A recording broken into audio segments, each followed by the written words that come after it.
মাওলানা মিজানুর রহমান আজহার এটা ইঙ্গিত দিয়েছে যে এক জালেম গেছে আর এক জালেম যেন এদেশে আর ফিরে না আসে। অনেকে বলছে আমারে বলিস, আরে ভাই আপনার নাম বলিস? আপনি কোন কারণে নিজের গায়ে নিয়ে নেবেন? ভয় দেখা যে কোরআনের আইন যদি কায়েম হয় তাহলে কিন্তু হাত কেটে ফেলবে। আরে ভাই আপনি যদি চুরি না করেন আপনি তো হাত কাটবে না, তার মানে আপনার চুরি করার অভ্যাস ছিল, আবার ওইটা চালু করবেন। এই জন্য আপনি মানুষকে উল্টা পাল্টা বোঝান যে চুরি করার আইন খুব কঠিন, হাত কেটে দেবে। চাঁদাবাজি করার আইন খুব কঠিন, পা কেটে দেবে বিপরীত দিক থেকে। চাঁদাবাজের আইন এইটা না?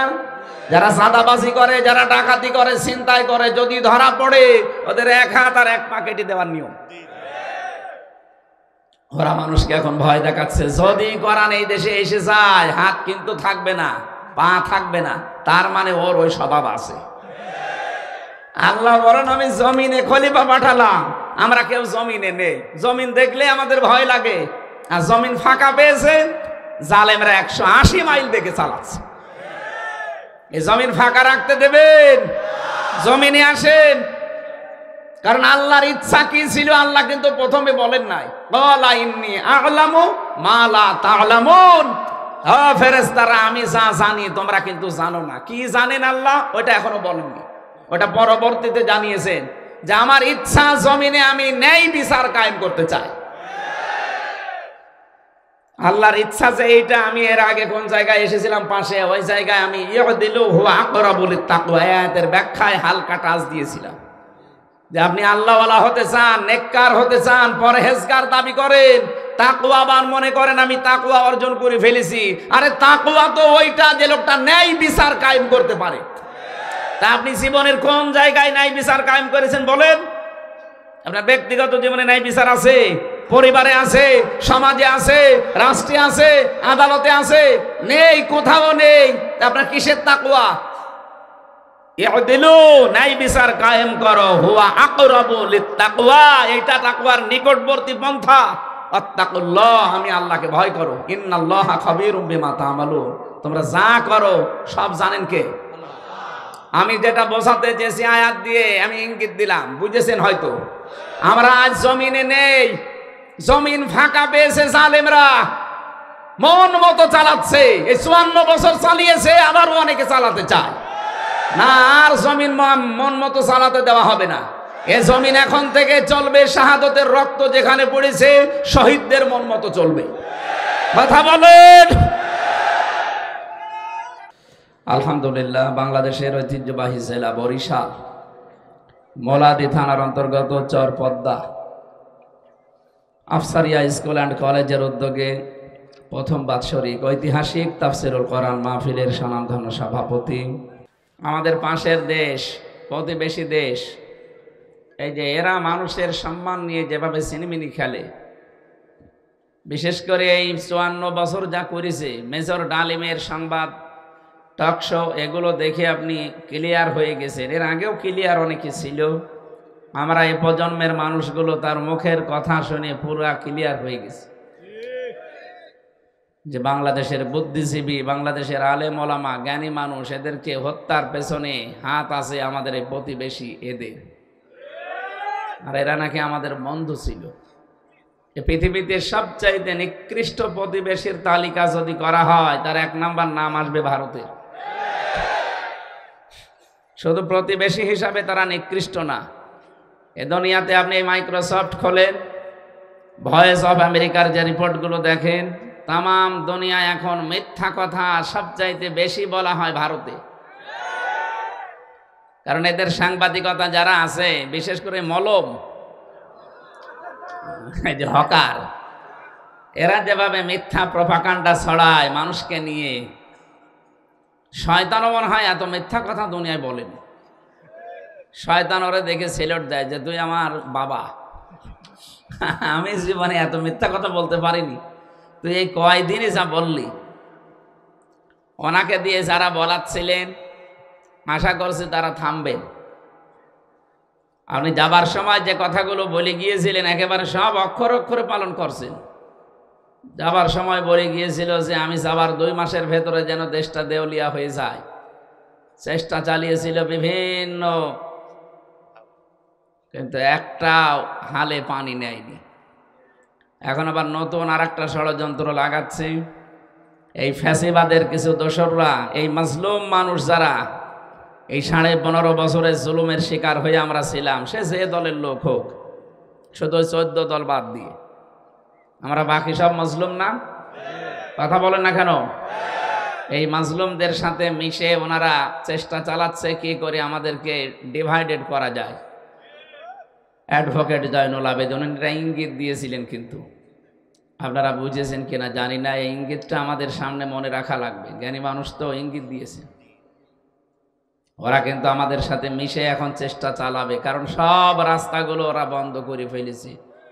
কোনো রাস্তা এখন আর কাজ হয়নি, এখন এইটাই বাকি আছে। আশা করছি আমরা নিজেদের যে ঐক্য অন্তত তৈরি হয়ে গিয়েছিল, এটা যেন ফাটল না ধরে। ওয়াতাসিমু বিহাবলিল্লাহি জামিআ ওয়ালা তাফাররাকু, সবাই মিলে ঐক্যবদ্ধভাবে আল্লাহর রজ্জুকে আঁকড়িয়ে ধরো, বিচ্ছিন্ন হয়ে যেও না। সুতরাং এক হওয়া ফরজ আর বিচ্ছিন্ন হওয়া হারাম। এক হওয়ার জন্য যেটা লাগবে তার নাম রশি। রশি মানে 8 রশি। কয় রশি? 1 রশি। বলেন তো কয় রশি? ওই 1 রশির নাম কি? কোরআনে কারীম। এখানে হাবলুন মানে দড়ি, রশি, লুল্লাহ মানে আল্লাহ। আল্লাহর রশি ধরা লাগবে সবাইকে মিলে। প্রধান অতিথিও বলছিলেন আমি কোরআনে বিশ্বাসী। প্রধান অতিথি আজকে যদি কোরআনে বিশ্বাসী হয়, তা আমরা তো আগেই আছি। সুতরাং আমাদের উচিত হবে আমরা রশি ধরলে কোরআনের রশি ধরতে আসি। ওই 8 রশি 14 রশি সব বাদ। আমি একবার গিয়েছিলাম ওখানে, জোতা পায়ে দিয়ে চলে গেছি, আমারে ধমক দিয়েছে, আপনি আল্লাহর ওলির দরবারে জোতা পায়ে দিয়ে ঢোকেন, আপনার বিবেক আছে? আরে বাবা, ঠিক আছে, জুতা কোথায় রাখবো? ও ওখানে রেখে যান, যে হারিয়ে গেলে যাবে, তার মানে ও ওখান থেকে সরাবে না। অত পাগল এখনো আমি হয়নি, দরকার হয় জুতা বগলে নেব। নিয়ে গেলাম, মোনাজাত করলাম আল্লাহর কাছে, ভালো মানুষ হলে আল্লাহ মাফ করে দিও, আর যদি 2 নাম্বার হয়, চিটার বাটপার হয়, তুমি শাস্তি যা আছে আরো বাড়িয়ে দাও। কারণ মাজারে যা আমরা দেখি অধিকাংশগুলো তো কিছু নেই। সাইদি সাহেব বলতেন না যে ঘোড়া সার মাজার, গাধা সার মাজার। এই যে আমি আজকেও আসার সময় দেখলাম এক জায়গায় ফরিদপুর পার হওয়ার সময় লেখা আছে বিসমিল্লাহ সার মাজার। বিসমিল্লাহ আবার মাজার হয়?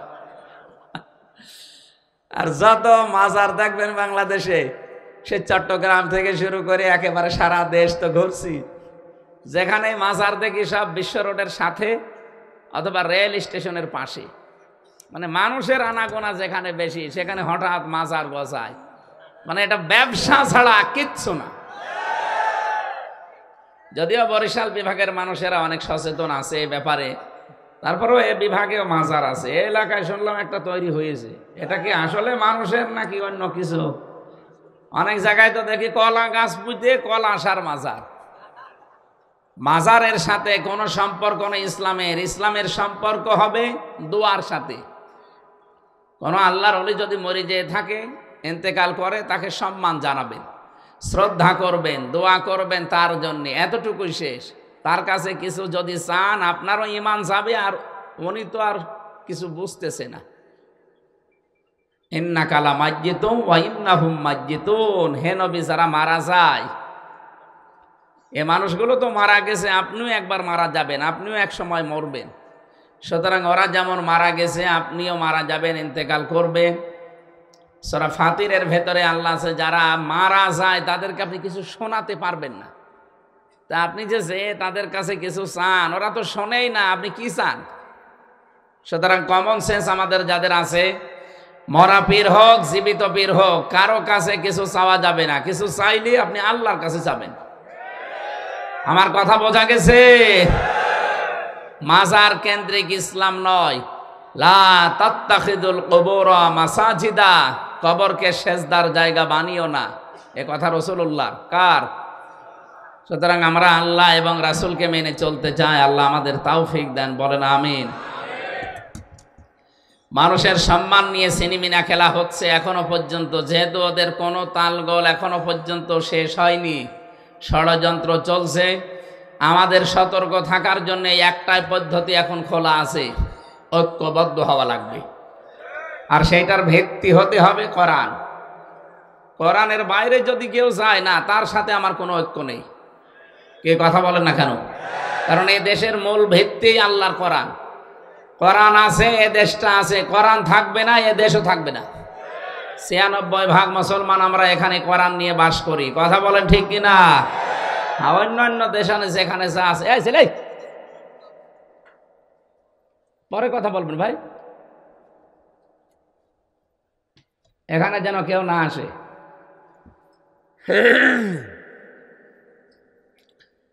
সুতরাং আল্লাহ যেহেতু আমাদেরকে মানুষ বানিয়েছেন, আমরা সতর্ক থাকব। সামনে আমরা মানুষের বিশাল মর্যাদা, সম্মান, এটা যেন নষ্ট না করি, সিনেমিনি যেন না খেলি। আল্লাহর আরশ পর্যন্ত কেঁপে যায়। নবীজি একবার দাঁড়িয়ে গেলেন মসজিদে নববীতে, সামনে দিয়ে একটা লাশ যাচ্ছিল। সাহাবেরা বলে, হুজুর আপনি দাঁড়ালেন কেন? এটা তো ইহুদির লাশ। নবীজি বলেন, ইহুদি তাতে কি হয়েছে? ওটা তো মানুষ, আল্লাহর বান্দা না? আল্লাহকে বানিয়েছেন রব্বুল আলামিন, যাকে নিজে কুদরতে হাত দিয়ে চেহারাটা বানিয়েছেন, তিনি মানুষ। অন্য কোন সৃষ্টিকে আল্লাহ নিজের হাতে বানিয়েছেন আমি পাইনি। শুধুমাত্র মানুষের এই চেহারাকে আল্লাহ নিজের হাত দিয়ে বানিয়েছেন।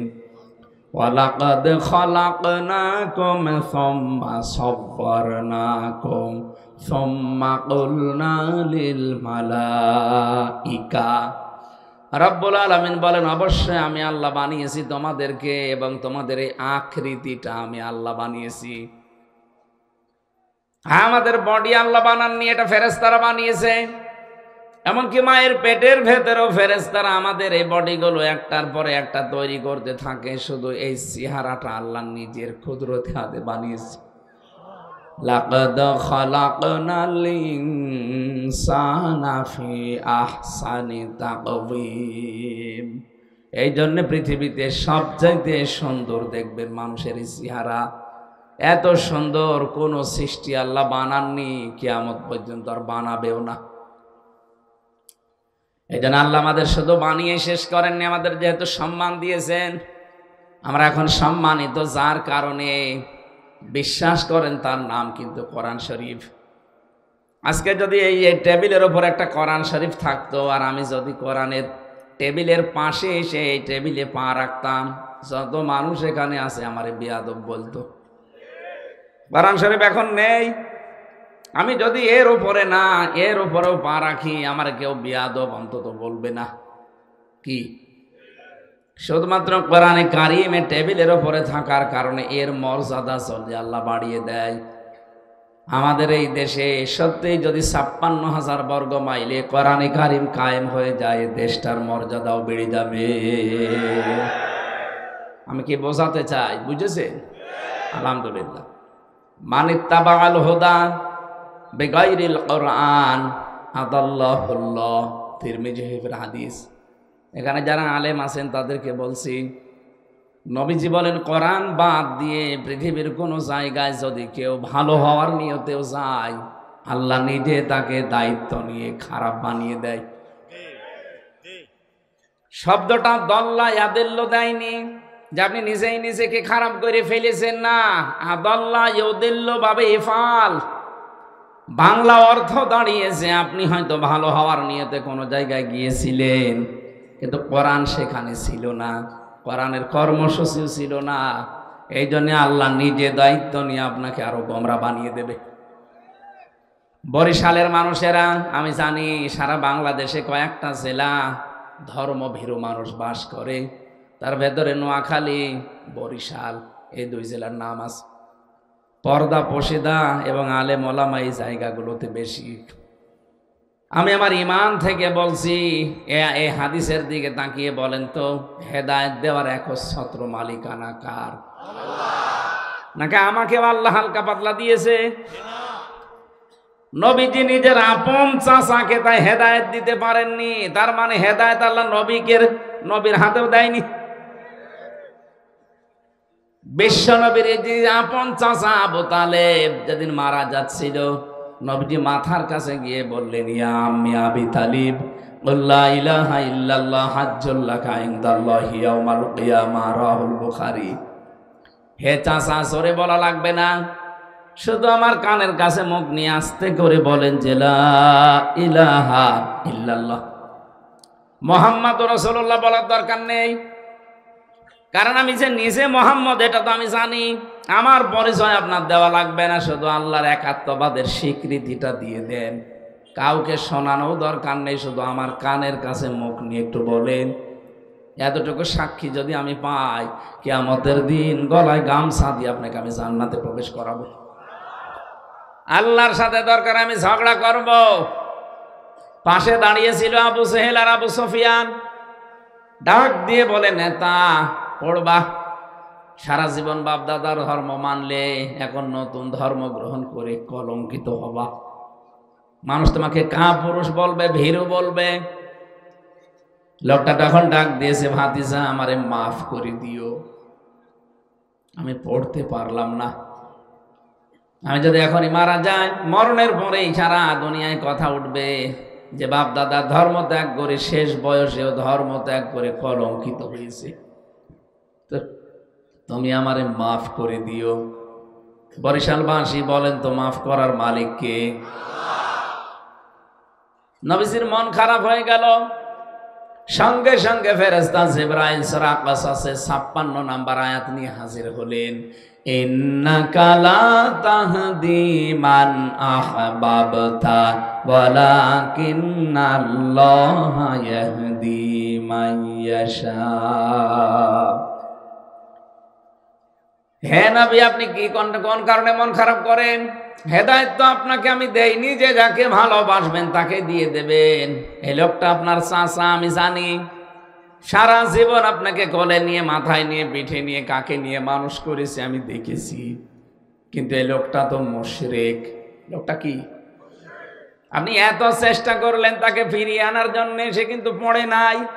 দোহাই দিয়েছে বিভিন্ন মানুষের, বাপ দাদাদের কাপুরুষতার। এই জন্য আমি আল্লাহকে মাফও করি নাই। হুয়া আ'লামু বিল মুহতাদিন, আ'লামু ইসমে তাফসিল। আমি আল্লাহ ভালো জানি যে হেদায়েত কারে দেওয়া যায়। আপনি তো উপরে দেখেই মনে করেন না আমার চাচা, কিন্তু ওর ভেতরের অবস্থা তো আমি জানি। এই জন্য আমির হামজা না, কাবা শরীফের ইমাম এখানে যদি সাইদ সাহেব নিয়ে এসে ওয়াজ করায়, তারপরও আপনার মনের পরিবর্তন হবে না যদি আপনি নিজেকে পাল্টানোর চিন্তা ভাবনা না করেন। নবীর নিজের আপন চাচা কেন বুঝিতে পারেন নাই? এরপরেও বিশ্ব নবী তার চাচার কবরের পাশে দাঁড়িয়ে একবার দোয়াও করেছিলেন, হে আল্লাহ তুমি যাই করো আমার চাচাকে মাফ করে দাও। সঙ্গে সঙ্গে জিবরাইল এসে বলে, এটা তাফসীরে ইবনে কাসিরে আছে, হে নবী হাত নামান। কার জন্য হাত তুলেছেন? মা কানা লিন-নাবিয়্যি ওয়াল্লাযীনা আমানু আইয়াস্তাগফিরু লিল মুশরিকিন ইলা আখিরি আয়াত। আল্লাহ পাক বলেন, হে নবী, জিবরাইলকে পাঠিয়েছি, কি বলে শোনেন। তিনি এসে বলছেন, নবী আপনি হাত নামান। কার জন্য হাত তুলেছেন? এই লোকটা আপনার চাচা, আল্লাহ ভালো করে জানে। সারা জীবন আপনার পেছনে লোকটা শ্রম দিয়েছে, এটা আল্লাহ দেখেছে। কিন্তু লোকটা মুশরিক। লোকটা কি? কোন নবীর জন্য, কোন ইমানদারের জন্য জায়েজ নেই, শোভনীয় না, উচিত না, এটা বৈধ না যে কোনো মুশরিকের জন্য আল্লাহর কাছে ক্ষমা চাবে। ওয়ালাউ কানু উলি কুরবা, যদিও এটা নিকট আত্মীয় হয়। কেন আপনি এর জন্য মাপ চাইলেন? আপনি বলেন তো, যে নবীর জীবনে হাত তোলা লাগে নাই, শুধু মনের ভেতরে কামনা আসলেই কবুল হয়ে গেছে, সেই নবী হাত তুলে বসে আছে, আল্লাহ হাত ফেরত দিচ্ছে। আর বাংলাদেশে টাটকা মুশরিক মরে যায়, আর আমাদের মতো হুজুরা দোয়া করে জান্নাতে দিয়ে আসে, মনে হয় কন্ট্রাক্টারই নিয়েছে। হ্যাঁ, আমাদেরকেও আপনারা পাগল পেয়েছেন, আর আমরাও আপনাদেরকে পাগল বোঝাই যে কোনো অসুবিধা নেই, এত বড় দাড়ি, দোয়া মিস্টেক হবে। আমি সাফ কথা বলছি, কান খাড়া করে শোনেন বাংলার মুসলমানেরা, এটা রেকর্ড হচ্ছে, কালকে সারা দুনিয়ায় ছড়াবে। আমি সবাইকে সামনে নিয়ে বলছি, মানুষের কথায় ধোঁকা খাবেন না, নিজেকে আগে নিজে পরিবর্তন করেন। আজকের আমার আলোচনার বিষয়টা এইটা, নিজের কাজ নিজে করো, কেউ কারো না। একটা বারের জন্য চিন্তা করেছেন আল্লাহ আমার হাতে না, রবিসির হাতে হেদায়েত দেয়নি? এত বড় পাওয়ারফুল নবীকেও আল্লাহ যদি বলেন না, আপনি যাকে ভালোবাসেন মহব্বত করেন তাকে আপনি পারবেন না হেদায়েত দিতে। এটা আমি জানি যে কে পাবে, কারণ মনের খবর জানি কে। আমি হয়তো উপরে দেখে মনে করছি এরকম সুন্দর মানুষ, এরকম চেহারা, এর যা সুরাত সিরাত, এ মনে হয় আসবে, আপনার ভেতরের অবস্থা তো আমি জানি না। এই জন্য হাদিসের শব্দটা দিয়েছেন দল্লানা দিয়ে আদাল্লাহ, আদাল্লাহুল্লাহ। এটা কত মারাত্মক শব্দ, পড়লে আমার কেমন যেন ভয় লাগে। নবীজি বলেন কোরআন বাদ দিয়ে পৃথিবীর কোন জায়গায় যদি কেউ ভালো হওয়ার নিয়তেও যায়, তার নিয়ত হয়তো ভালো ছিল যে আমি আজকে ভালো হয়ে যাব, কিন্তু সেখানে কোরআন ছিল না। এই জন্য আল্লাহ রাগ করে আপনাকে আরো খারাপ বানাবে। কথা বুঝতেছেন? এর বাস্তব প্রমাণ বাংলাদেশের 48,000 পীরের দরবারগুলো। আপনি হাতে গোনা কয়েকটা দরবার বাদ দিয়ে তাকান, অধিকাংশ দরবারে শিরিক আর বেদাত চলে, কোরআনের কোনো নিয়ম নীতি নেই। আপনি একটা দরবার দেখান তো বাংলাদেশে যেখানে কোরআনের কর্মসূচি চলে, দেখান, আমি যাব সেখানে। নেই। তারা সবক বানিয়েছে, 9টা সবক দেখি চলে। আমি তো অনেকগুলো দরবারে ঘুরেছি, তারা সবক দেয় যে প্রথম সবক, দ্বিতীয় সবক, তৃতীয় সবক। কোরআনে কারিমে আমার আল্লাহ কোরআনে 9টা সবক দিয়েছেন। আমি 48,000 পীরের দরবারে হয়তো চাইনি, কিন্তু নাম করা অন্তত 11-12টা পীরের দরবারে আমি ঘুরেছি। এখানে গেছি, তারা খালি সবক দেয়। কি দেয়? সবক না? কোরআনে কারিম পড়ি আমি পড়াটা, আমি যেহেতু কোরআনে কারিমের উপরে আমার অনার্স মাস্টার্স করা, এর উপরে আমার কামেল করা, পড়াটা আমি শেষ করেছি অন্তত যতটুকু পারি। আমি দেখেছি পড়া কোরআনে আমার আল্লাহ 9টা সবক বানিয়েছেন। আল্লাহর কোরআনের প্রথম সবক হচ্ছে ইকরা, পড়ো। আর দরবারদের সবক হচ্ছে হো হো। কোথায় পেয়েছেন আপনি ভণ্ডামি? আল্লাহ বলছেন প্রথম সবক দিলাম পড়ো, আর আপনি কি সবক বানিয়েছেন? কিন্তু এদের দরবারে যারা প্রথম বানিয়েছিল, ওদের বাপ দাদা মুরব্বীরা, আমরা জানি তাদের ইতিহাসগুলো পড়ে, তাদের কাছে মানুষ গেলে তারা কিন্তু কোরআন তুলে দিত, যে এটা পড়েন আল্লাহকে পেয়ে যাবেন। এখন তাদের সন্তানেরা আর ওই দলের ওপরে, ওই মতের ওপরে নেই। তাদের কাছে গেলে এখন আর কোরআন দেয় না, কারণ তারা নিজেরাই কোরআন জানে না। কোরআনের মর্ম বাণীগুলো তারা নিজেরাই এখন আর জানে না। কোরআনে কারিম যে কি চাই, কি বলতে চাই, কি কায়েম করতে চাই, সেগুলো তারা নিজেরাও জানে না, এই জন্য জানাতে পারে না। গেলে ওই জিকির দিয়ে দেয়, তাও তো জাত মতো জিকির দিলে তো হয়, দেয় হো হো। আর চট্টগ্রাম বিভাগে আপনি যাবেন, এমন এমন দরবার আসে যেখানে জিকির হয় শুধু বাবাদের নামে। শাহ আলী বাবা, কেল্লা বাবা, ফাতে বাবা, ইয়ালি বাবা, ন্যাংটা বাবা, এই বাবার জিকির হয়। এবার আসেন তো হাদিসের বাস্তব শিক্ষায় যাই। আমি কিন্তু সত্যি আল্লাহর কথা একেবারে আল্লাহর দিকে তাকিয়েই বলছি। যেখানে কোরআন নেই ওই জায়গায় যদি আপনি ভালো হওয়ার নিয়তেও যান, আপনাকে হামজা খারাপ বানাবে না, আপনাকে সরাসরি গোমরাহ করে দেবে কে? সুতরাং আজকে থেকে সিদ্ধান্ত নেবেন যে দরবারে কোরআন চলে না, কোরআনের কর্মসূচি নেই, ওই দরবারের প্রতিষ্ঠাতা আমার বাবাও যদি হয়, আমি ওই দরবারে নেই। কথা বলে না কেন? কত দরবারে মানুষ যায় ভালো হওয়ার নিয়তে, আগে গাঁজা খেত না, দরবারে গিয়ে গাঁজা ধরেছে, কি ভালো হয়েছে না খারাপ হয়েছে? কুষ্টিয়ার লালনের মাজারে মানুষ যায় ভালো হওয়ার নিয়তে যায়, কিন্তু কোরআনে কারিম সেখানে চলে না। ওখানে আপনি সারা দেশ মিলে কয় মন গাঁজা আর পাবেন, তার চাইতে বেশি গাঁজা ওখানে পাওয়া যায়। যেন মানুষ দেখে ওখানে ভালো হওয়ার পরিবর্তে আরো খারাপ হয়ে যায়। প্রকাশ্য সেজদা দিচ্ছে, প্রকাশ্য সেজদা দিচ্ছে কবরকে। হাদিস বললাম না, লা তাত্তাখিযুল কুবুর মাসাজিদা, যে কবরকে সেজদার জায়গা বানাবেন না, আর ওটা পুরা সেজদা চলছে। তার মানে আগে একজন নামাজ পড়তো না, সে এক গোনা করতো, এখন কবরে সেজদা দিয়ে শিরিক করছে। ও কি ভালো হয়েছে না খারাপ হয়েছে? ওকে খারাপ বানিয়েছে কে? কেন? কোরআন নেই, তুই গেলি কেন? কোরআন নেই, তুই গেলি কেন? এবারে আর একটা পয়েন্ট বলি, নাকি এটা বাদ দিয়ে দেব? আবার উল্টা পাল্টা মনে করবেন না তো? আপনি বুঝলেন যে এই দরবারে কোরআন চলে না, সেখানে গেলে আল্লাহ আপনাকে পথভ্রষ্ট করে দেবে, গোমরা বানিয়ে দেবে।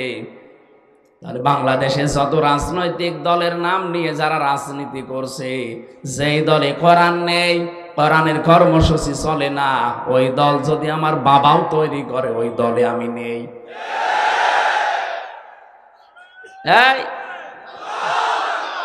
এটা প্রকাশ্য রাজনীতি হয়ে গেল, তারপরেও টের পাচ্ছেন না।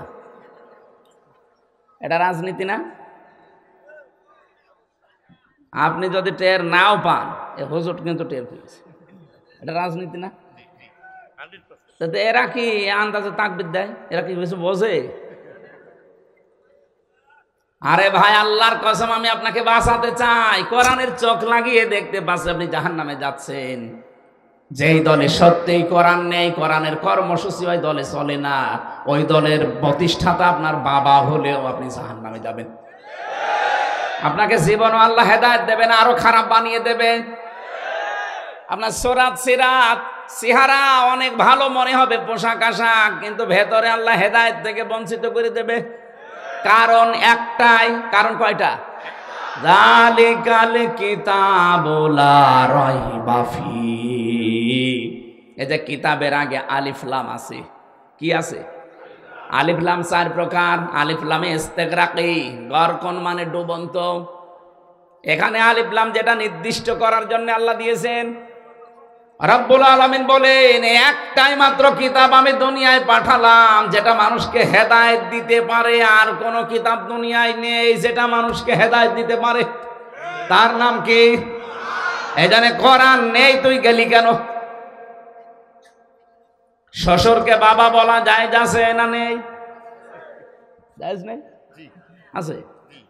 কিন্তু নিজের বাবার সামনে যদি বারবার শ্বশুরকে আব্বাসান আব্বাসান বলেন, আর নিজের বাবাকে কেউ যদি জিজ্ঞাসা করে এটা কে, বলে এটা আমার চাচা,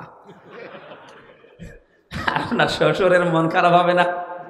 বলবে এ কি জন্মালাম, আমারে চাচা বলে আর শ্বশুরে বাপ বলে। আল্লাহ রাগ করেন এই কারণে যে আমি কোরআন দিলাম হেদায়েত দেওয়ার জন্য, আর কোরআন বাদ দিও কি শুরু করেছে? কোরআনে কারিম বাদ দিও, যার কাছে যাই দেখি তোর ওই বাবা কি করে হেদায়েত দেয়, যা তোরে ছেড়ে দিলাম। এই জন্য আল্লাহ হেদায়েত দেয় না।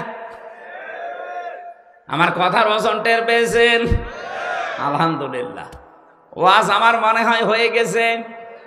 মানে কোরআন যেখানে নেই, আজকে থেকে আপনি সিদ্ধান্ত নিয়েই ফেলেছেন আমি ওই দলে আর নেই, ওই দরবারে আর নেই। তাহলে এদেশে কোরআন বাদ দিয়ে কোনো দল থাকার কথা? এই তো মাহফিল শেষ, আমি দোয়া করে দিই না, মানে আপনাকে মানা লাগবে। আমি খালি বলে যাবো, আপনি শুনে যাবেন, মানে ওয়াজ তো হয়ে গেছে। ওয়াজ হয়ে যায়নি?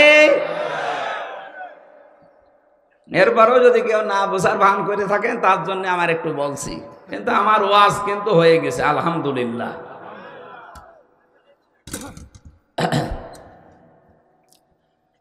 দরুদ আর সালাম পড়ছি আমাদের নবী, মানবতার মহান শিক্ষক মুহাম্মাদুর রাসূলুল্লাহ সাল্লাল্লাহু আলাইহি ওয়াসাল্লামের প্রতি। আমরা কোরআনে কারিমের 2 সূরার 2টা আয়াত পড়েছি আংশিক। সূরা আহকাফ এর 9 নম্বর আয়াত পড়েছি, আর সূরা নমল থেকে একটা আয়াতের মাত্র 15 নম্বর আয়াতের একটা অংশ বিশেষ পড়েছি। এখন আপনি যা বলবেন আমি ওইটার দিকে যাব। সূরা নমল থেকে আলোচনা করব না সূরা আহকাফ? বলেন না, 2টা হবে না, একটা। নমল আগে, তো নমল থেকে শুরু করি। জবান খোলে কোরআনের সোনালী আয়াত একটু পড়েন, আমরা তাফসীর আকারে কথা বলবো, যেহেতু তাফসীরুল কোরআন মাহফিল লিখে দিয়েছেন।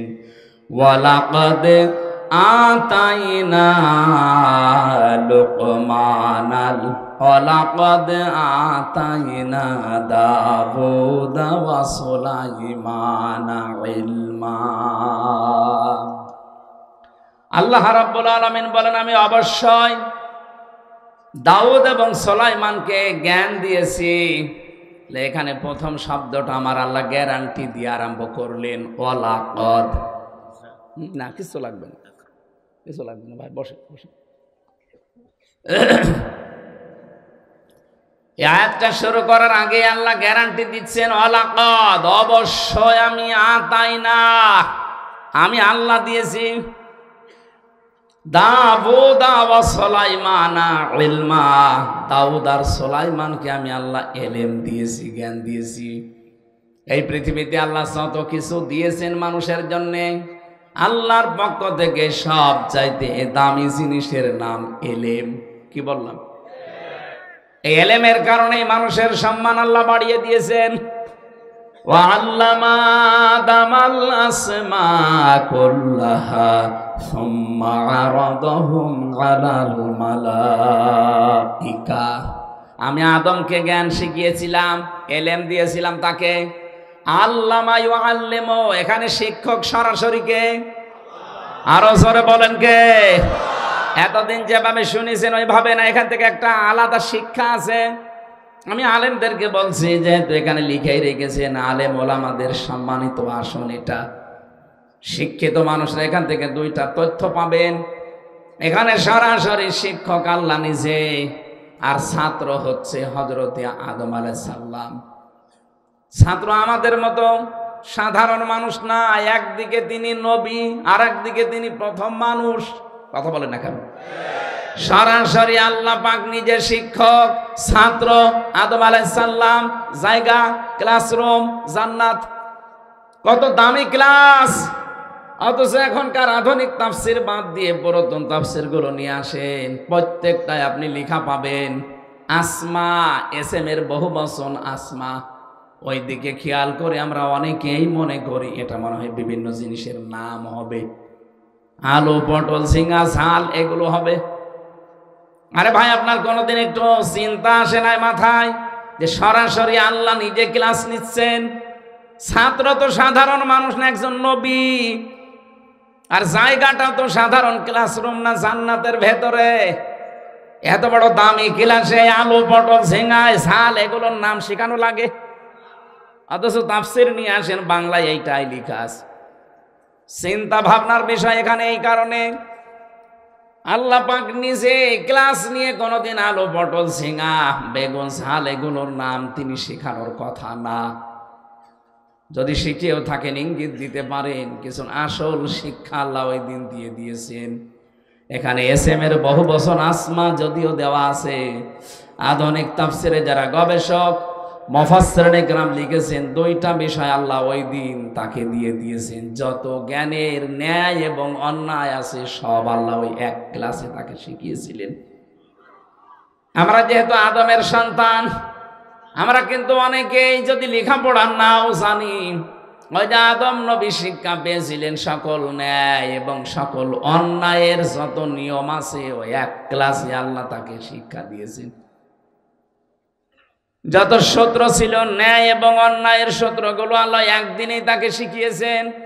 কিন্তু ফেরেশতারা তো আর অত সূত্র জানে না। হযরতে আদমকে যখন নিয়ে এসে জিজ্ঞাসা করলেন ফেরেশতারা, এই জিনিসের সূত্রগুলো জানো, এই জিনিসের নামগুলো জানো? ফেরেশতারা যতটুকু জানে বলেছে না।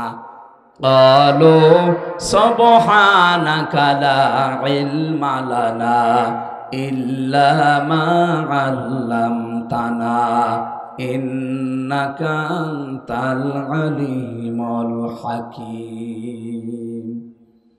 ফেরেশতারা এক বাক্যে ক্বালু, সবাই বলেছিল সুবহানাকা, আপনি পবিত্র, লা ইলমা লানা ইল্লা মা আল্লামতানা, আমাদের কোনো জ্ঞান নেই যতটুকু আপনি দিয়েছেন তার বাইরে।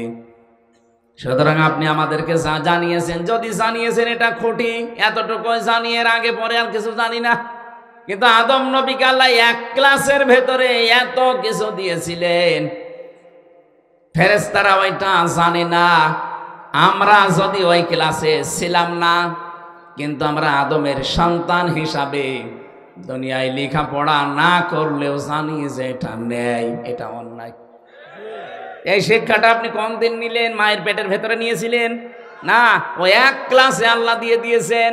যেটা আমাদেরকে আল্লাহ বের করেছেন আদমের পৃষ্ঠদেশ থেকে, এই জন্য বাবার পৃষ্ঠদেশ থেকে যখন বের হয়েছি ওই সময়ে আমাদের আল্লাহ রাব্বুল আলামিন এই ন্যায় এবং অন্যায়ের জ্ঞানটা আল্লাহ আমাদের ওই সময় দিয়ে দিয়েছেন।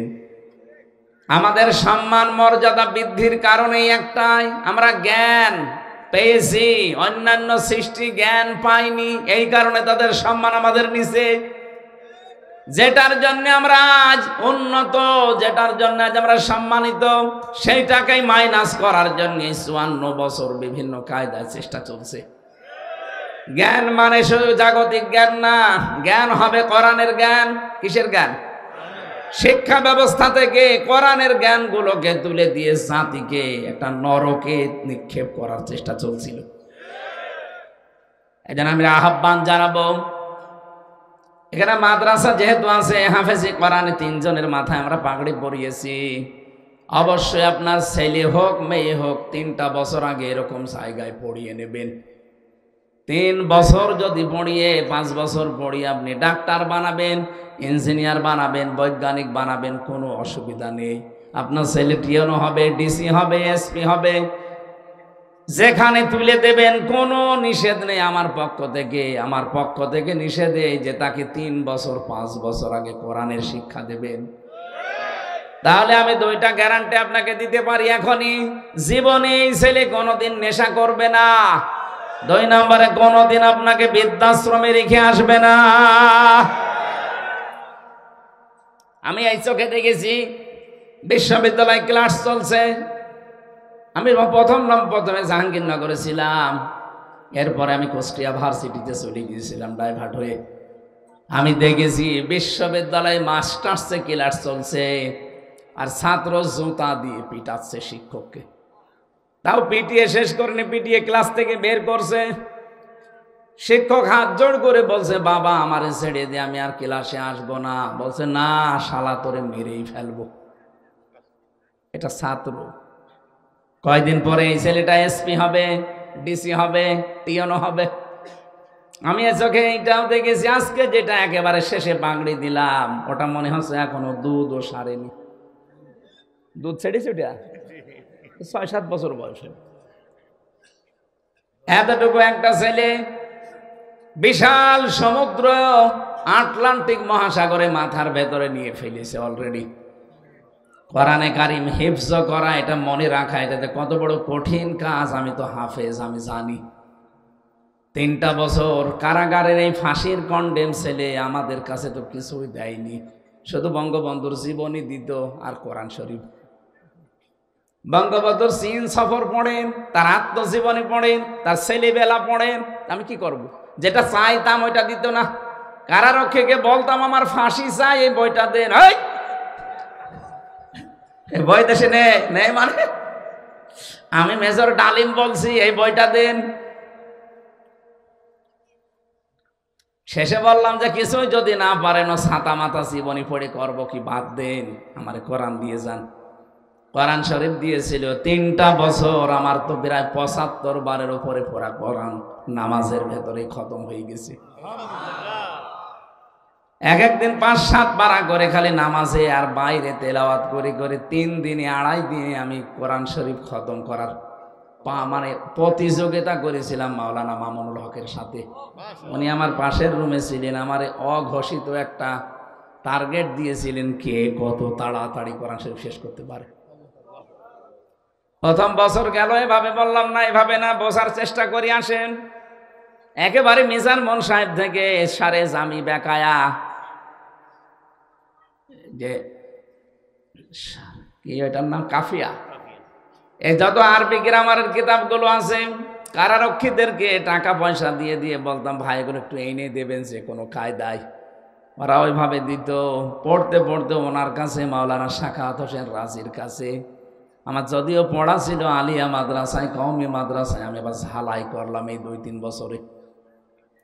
বড়া কোরআন শরীফ যতবার পড়েছি, মানুষের অন্তর দেখবেন যত ধবধবে সাদা হয়, কোরআন তার কাছে তত মজা লাগে। আমাদের কাছে মজা লাগে নাই, কারণ আমার অন্তর কালো হয়ে গেছে। জেলখানায় যত ভালো লাগতো নামাজে পড়তে, বাইরে পড়তে, বাইরে এসে কিন্তু এখন আস্তে আস্তে ওটা কেটে যাচ্ছে।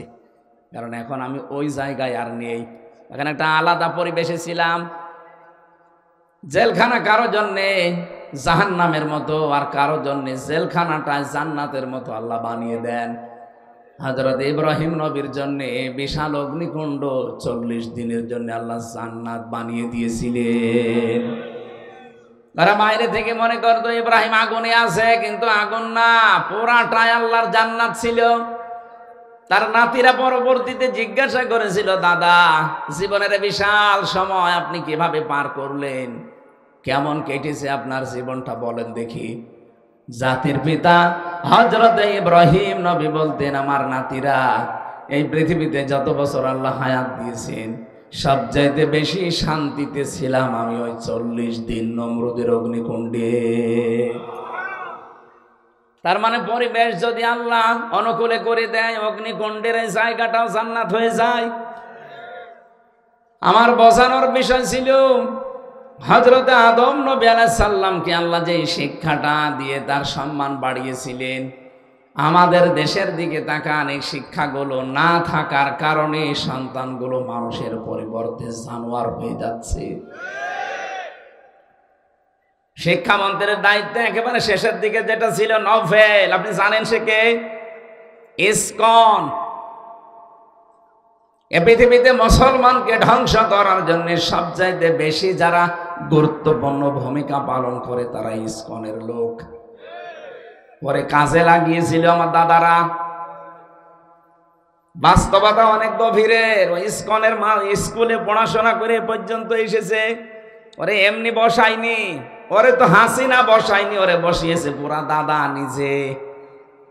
শিক্ষা ব্যবস্থাটা দেখেছেন একেবারে নাস্তিকতা দিয়ে ভরে ফেলেছিল। বললাম না মাত্র 6 বছর 7 বছর বয়স হবে, এতটুকু একটা বাচ্চা দেখি শিক্ষক অজু করছে, ছাত্র পায়ে পানি ঢেলে দিচ্ছে, কাদা সরে না, নিজের হাত দিয়ে কাদাগুলো মুছে দিচ্ছে। কেবল আলিফ বা তাসা শেষ করেনি, ওটা মানুষের মতো মানুষ হয়ে উঠছে। আর এটা মাস্টার শেষ করে ফেলছে, এটা অলরেডি জানোয়ার হয়ে গেছে। এজন্য আমরা চাই এদেশের মানুষকে যদি আমরা মানুষের মতো মানুষ বানাতে চাই, নম্র ভদ্র শিক্ষিত আর শিক্ষা দিয়ে যদি জাতিকে উন্নত করতে চাই, মাস্ট বি কোরআনের শিক্ষা লাগবে।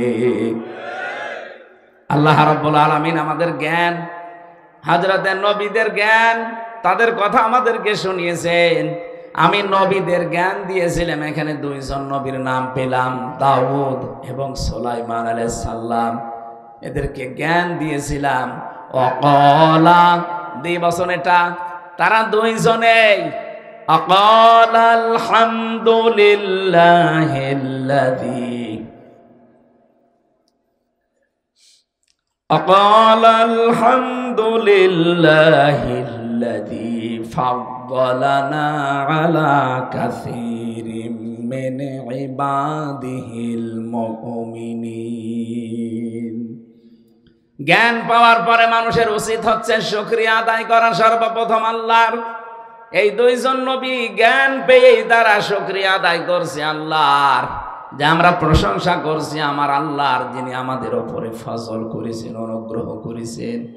আলা কাসীরিম মিন ইবাদিহিল মুমিনিন, হাজার হাজার মানুষের ভেতর থেকে, হাজারো মুমিন বান্দা বান্দীদের থেকে আল্লাহ আমাদেরকে আলাদাভাবে জ্ঞান দিয়ে আমাদের মর্যাদা আরো বাড়িয়ে দিয়েছেন। এখান থেকে কয়েকটা শিক্ষা আসে। ফি জিলালিল কোরআন মুফাসসির লিখেছেন, এই পৃথিবীতে যেই মানুষগুলো সত্যি আল্লাহর পক্ষ থেকে জ্ঞান পায়, তারা অন্যান্য মানুষের সাথে যেন কম্পেয়ার করে আল্লাহর শুকরিয়া আরো বেশি আদায় করে। কারণ দুনিয়ায় 2টা জিনিস নিয়ে হিংসা করা যায় যাচ্ছে। আল্লাহ যাকে কোরআনের জ্ঞান দিয়েছে সে যেন সব সময় এটা নিয়ে ব্যস্ত থাকে, যে ওর চাইতে আমি বেশি এটা নিয়ে ব্যস্ত থাকবো। আর যারে আল্লাহ সম্পদ দিয়েছে সে যেন যত পারে দান সাদগা করে নিজের আখের বসিয়ে নেয়। এই 2টা জায়গা ছাড়া দুনিয়ার কোনো জায়গায় হিংসা করা জায়েজ নেই। অথচ এই 2টা জায়গায় আমরা কৃপণ। এখানে আমরা জ্ঞান অর্জন করে বিতরণ করতে চাই না, সম্পদ আসলে আমরা দান সাদগা করা ভুলে যাই। নবীদের আচরণ দেখলেন আয়াতে আল্লাহ জানিয়েছেন, আল্লাহ রাব্বুল আলামিন বলেন 2 জনে এই কথা বলেছে, আলহামদুলিল্লাহিল্লাযী ফাদ্দালানা আলা কাসীরিম মিন ইবাদিহিল মুমিনিন। আল্লাহর বান্দা যারা মুমিন দুনিয়ায়, তাদের উপরে আল্লাহ আমাদেরকে অনুগ্রহ দিয়ে আমাদেরকে মর্যাদা বাড়িয়ে দিয়েছেন। এজন্য এখানে যারা এসেছি কম বেশি আমরা অবশ্যই যারা আসে নাই তাদের তুলনায় জ্ঞানী। কথা বলেন না কেন? তাহলে আমাদের এই জ্ঞানকে আমরা কি করে কাজে লাগাতে পারি? জ্ঞান অনুযায়ী যেই লোকটা কাজ করবে ওই লোকটাই আল্লাহর কাছে সবচাইতে প্রিয় মানুষ। নবীরা আল্লাহর কাছে প্রিয় ছিলেন কেন জানেন? ইয়া হাসরাতান আলাল ইবাদ, রব্বুল আলামিন বলেন এমন কোন নবী রাসূল পাঠালাম না আমার বান্দাদের জন্য আমার আফসোস লাগে, আমার আক্ষেপ হয়। এমন কোন নবী রাসূল পাঠাইনি যার সাথে সমসাময়িক বান্দা বান্দিরা ঠাট্টা করে নাই, বিদ্রুপ করে নাই। বরিশালবাসী বলেন তো নবীদের কি চরিত্র খারাপ ছিল? তাদের আচরণ খারাপ ছিল? বলেন বলেন। তাদের সাথে মানুষের খারাপ আচরণ করার কারণ কি? একটাই কারণ, তারা জ্ঞানের উপরে আমল করত। জ্ঞানের উপরে আমল করতে গিয়ে অনেক নবী তাদের নাম পর্যন্ত হারিয়ে ফেলেছে। হযরতে মুসা নবীর দিকে তাকান, ইহুদিরা তার নামই পাল্টিয়ে দিয়েছে যোসেফ। হযরতে ঈসা নবীর দিকে তাকান, খ্রিস্টানরা তার নামও পরিবর্তন করে দিয়েছে যিশু। হযরতে ইব্রাহিমের নাম পাল্টিয়ে দিয়েছে আব্রাহাম। এই দেশে অনেকের নাম আমরা দেখলাম পাল্টিয়ে দিয়েছে জালেমরা, শুধু জ্ঞানের উপরে আমল করার কারণে। আল্লামা আহমেদ শফি হেফাজত ইসলামের সাবেক আমির, তার নামও জালেমরা পরিবর্তন করে দিয়েছে তেতুল হুজুর। এই কথা বলছেন না কেন? ওনার নাম কি তেতুল হুজুর ছিল? শহীদ আব্দুল কাদের মোল্লা রহমতুল্লাহ আলাইহি, তার নামও পরিবর্তন করে দিয়েছে জালেমরা কসাই কাদের। এক কথা বলছেন না কেন? তার নাম কি কসাই কাদের? নিজে গিয়েছি ফরিদপুরে সদরপুর, তার নামটা আব্দুল কাদের মোল্লা। আমার আল্লাহর নামের সাথে তার নামের মিল আছে। আর পুরাটা পাল্টিয়ে ঢাকার পুরান ঢাকার একজনের নামের সাথে জুড়ে বিচার করে ফাঁসি দিয়ে দিল। শহীদ আল্লামা দেলাওয়ার হোসাইন সাইদি রহমতুল্লাহ আলাইহি, তার ম্যাট্রিক পরীক্ষার সার্টিফিকেট আছে, পুরাটা নাম লিখা দেলাওয়ার হোসাইন সাইদি, অথচ তার নাম দেল্লো শেখদার দিয়ে বিচার করে মেরে ফেললেন। পৃথিবীতে সত্যি যারা জ্ঞানের ওপরে আমল করবে জালেমরা তাদের নামও পাল্টিয়ে দেবে। আমার নামও পাল্টিয়ে দিয়েছে পিসকে হুজুর। আমি কি পিসকে? না, আমি হাসির জন্য বলি না, এইটাই বাস্তবতা চলছে। রব্বুল আলামিন বলেন আমার নবীদেরকে জ্ঞান দেওয়ার পরে নবীরা এই অনুগ্রহ এটা আল্লাহর পক্ষ থেকে, এই জন্য তারা নিয়ামতের শুকরিয়া আদায় করত। কি করে করেছে জানো? ওয়ারিসা সুলাইমান ও দাউদ, সুলাইমান হয়েছিল দাউদের উত্তরাধিকারী। ওয়াকালা ইয়া আইয়ুহান নাসু উল্লিমনা মানতিকাত তায়রি ওয়া উতিনা মিন কুল্লি শাই ইন্না হাযা লাহুয়াল ফাদলুল মুবিন।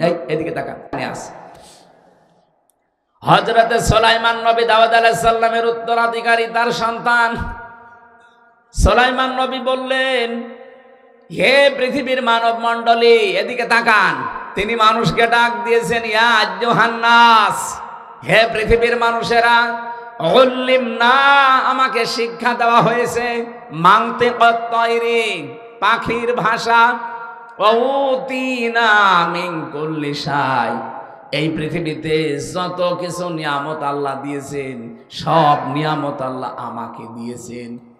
আর আমরা তাফসিরে পড়েছি ইবনে কাসিরে, এই পৃথিবীতে যত নিয়ামত আছে তার ভেতরে সবচাইতে উত্তম নিয়ামতের নাম জ্ঞান।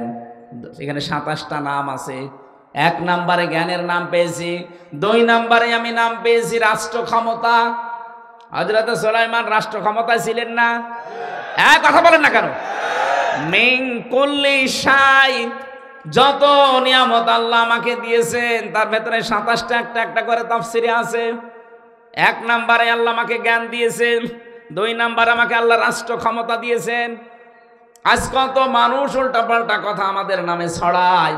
আমরা যদি মসজিদ, মাদ্রাসা, খানকা, মাহফিল এগুলো থেকে বের হয়ে একটু পরিবার, সমাজ, রাষ্ট্রের দায়িত্ব নিতে চাই, কিছু মানুষ বলে এগুলো ধর্ম ব্যবসায়ী,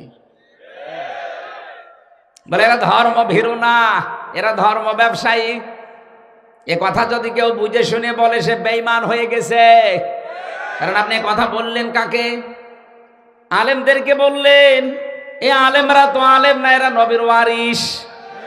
এ কথা সরাসরি সে লাগবে নবীর গায়ে। কথা বলেন না কেন? আপনি দেখেন কতগুলো নবী দুনিয়া চালিয়েছে। তাম পৃথিবী যারা চালিয়েছে তাদের ভেতরে 2 জন ছিল আল্লাহ বলা, একজন সুলাইমান নবী আর একজন যুলকারনাইন। যে নবী হয়ে যদি দুনিয়া চালাতে পারে, এ পৃথিবীর ময়দানটা আজ আমরা সত্যি নেই। আল্লাহ আমাদেরকে যেখানে পাঠিয়েছিলেন ওখান থেকে আমরা অনেক দূরে আছি। সূরা বাকারার 30 নম্বর আয়াতটা একটু বাড়ি যে মিলাবেন। ওয়াইদ ক্বালা রাব্বুকা লিল মালাইকাতি ইন্নী জাইলুম ফিল আরদি খলিফা। রব্বুল আলামিন বলেন, স্মরণ করো ওই সময়ের কথা যখন আমি ফেরেশতাদেরকে বলেছিলাম, ইন্নী অবশ্যই আমি জাইলুম ফিল আরদি খলিফা, জমিনে আমি খলিফা পাঠাবো। কোন জায়গায়? এই জবান খোলেন, কোন জায়গায়? আরো জোরে বলেন, কোথায়? আল্লাহ কি বলতে পারতেন না ইন্নী জাইলুম ফিল খানকা খলিফা, যে আমি খানকায় খলিফা পাঠাবো? আজ বাংলাদেশের কত খানকা থেকে খলিফা বের হয়, কি কথা বলেন না কেন? এদেশের যারা খলিফা দাবি করে দেখেন সব খানকার খলিফা। আল্লাহ কি কোরআনে কোন জায়গায় দিয়েছে আমি খানকায় খলিফা পাঠাবো? আর আপনি খানকার খলিফা হয়ে কেউ 1 নাম্বার, কেউ 2 নাম্বার, কেউ 3 নাম্বার, কেউ 4 নাম্বার খলিফা হয়েও বগল বাজাচ্ছে যে আমি অমক খানকার খলিফা। আরে বেটা, তোরে কি আল্লাহ খানকায় খলিফা পাঠিয়েছে? আল্লাহ তাআলা বলতেন ইন্নী জাইলুম ফিল মাসাজিদি খলিফা, আমি মসজিদে খলিফা পাঠাবো। ইন্নী জাইলুম ফিল মাদারিসি খলিফা, আমি মাদ্রাসায় খলিফা পাঠাবো। তাহলে মসজিদ, মাদ্রাসা, খানকা এগুলো নিয়ে আপনি পড়ে থাকলে আপনার দায়িত্ব শেষ হয়ে যেত। আল্লাহ একটারও নাম দেয়নি, আল্লাহ দিয়েছেন ফিল আরদি। কোথায়? জমিনে। বলেন বলেন। বাংলাদেশের দিকে তাকিয়ে আমার এই আয়াতটা পড়ে আফসোস হয় আর হাসি লাগে। কি গো, খলিফা আল্লাহ পাঠালেন কোথায় আর আমরা কারে খলিফা বলি? আমাদের কুষ্টিয়ায় যারা জামা কাপড় সেলাই করে ওদেরকে খলিফা বলে, বলে না? যারা জুতা সেলাই করে ওদেরকেও খলিফা বলে, যারা চুল কাটে ওদেরকেও খলিফা বলে। কোথায় লাগিয়েছেন শব্দগুলো? কেউ নাপিত, কেউ দর্জি, কেউ মুসি, আর ওইটা এখন লাগিয়েছে খলিফা। খলিফা যেখানে থাকার কথা ওই জায়গায় নেই। আল্লাহর এই খলিফাগুলো জমিনে নেই। ওরা কেউ খানকায়, কেউ মাদ্রাসায়, কেউ মসজিদে, কেউ মক্তবে। আর জমিন ফাঁকা পেয়েছে, জালেমরা 180 মাইল বেগে চালাচ্ছে। এই জন্যই জালেমরা চায় না আমরা জমিনে আসি, কারণ ওরা জানে যে এখানে আসলে তো আমাদের সব বন্ধ হয়ে যাবে। মাওলানা মিজানুর রহমান আজহার এটা ইঙ্গিত দিয়েছে যে এক জালেম গেছে আর এক জালেম যেন এদেশে আর ফিরে না আসে। অনেকে বলছে আমারে বলিস। আরে ভাই, আপনার নাম বলিস?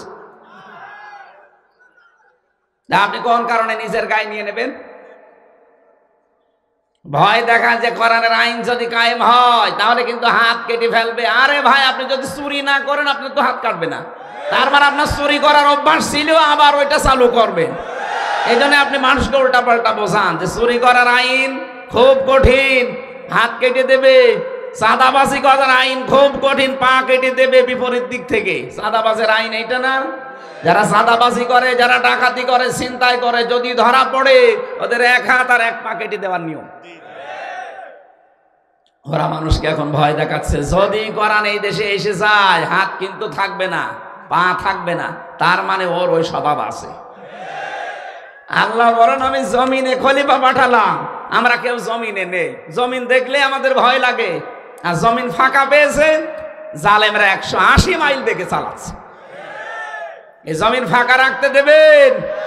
জমিনে আসেন।